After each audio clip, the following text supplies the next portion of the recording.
On Christmas Eve, 1968, the astronauts of Apollo 8 did a live broadcast from lunar orbit. So Frank Borman, Jim Lovell, William Anders, the first humans to orbit the moon, described what they saw, and they read scripture from the book of Genesis to the rest of us back here. And later that night, they took a photo that would change the way we see and think about our world. It was an image of Earth. Beautiful, breathtaking.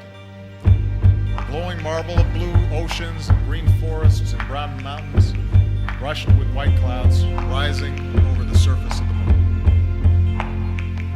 And while the sight of our planet from space might seem routine today, imagine what it looked like to those of us seeing our home, our planet, for the first time. Imagine what it looked like to children like me. Even the astronauts were amazed. It makes you realize, Lovell would say, just what you have back there on Earth.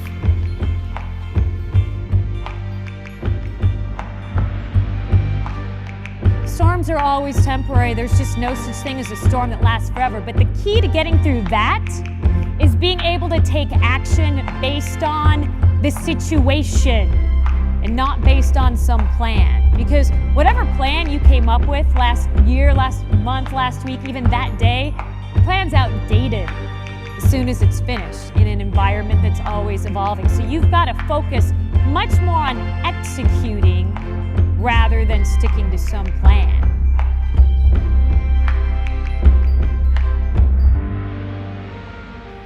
Most people think when they open their eyes and look around that what they are seeing is outside.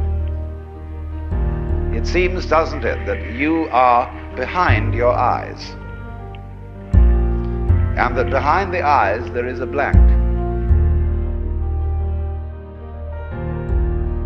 But behind the eyes there seems to be something that has no color. It isn't dark, it isn't light, it's just, it's there from a tactile standpoint. You can feel it with your fingers, although you don't get inside it.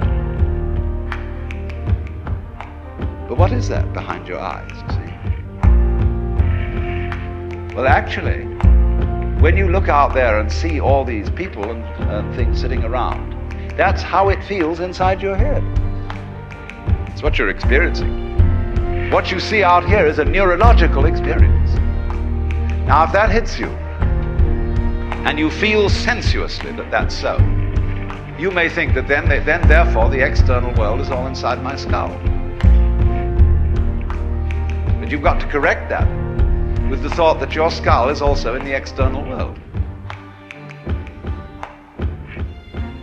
So you suddenly begin to feel, well, wow, what a kind of a situation is this? It's inside me, and I'm inside it, and it's inside me, and I'm inside it.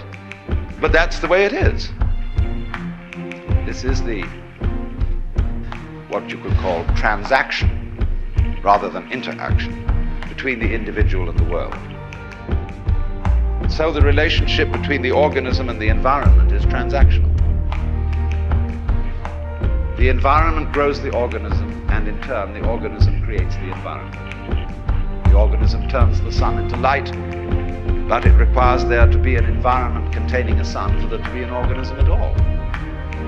And the answer to it is simply, they're all one process. It isn't that organisms by chance came into this world, but it rather that this world is the sort of environment which grows organisms. It was that way from the beginning.